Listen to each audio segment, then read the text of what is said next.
Talk about how to prevent wind knots. Most of the time they're not from the wind, they're from the slack. So they actually don't happen on the cast. The beginnings of a wind knot happens on your retrieve. If you cast it out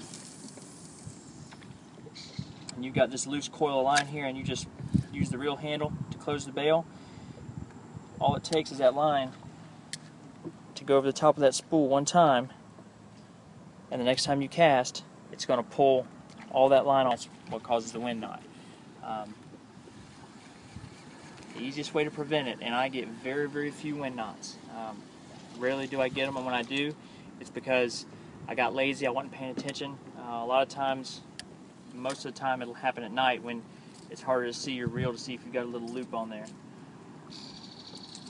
But it's real simple, and if you start doing this one little move, you'll virtually eliminate ever having a wind knot again.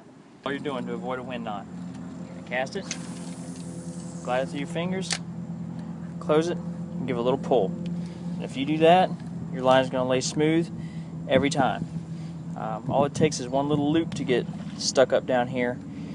Then you reel all that line in on top of it, and the next time you cast, it grabs that loop and it pulls everything off.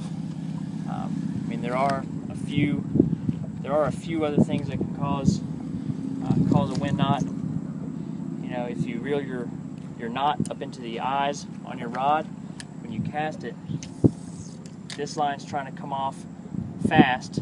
That knot hangs up on your guides, and then what you get is you get a couple loops of line that come off all together, and again, that'll cause the line to knot up and tangle. 9 times out of 10 it's because there's a little loop sticking up down here, and that's all you have to do. Cast it out, close it by hand, give a little pull, and you'll virtually eliminate the chance of any wind knots.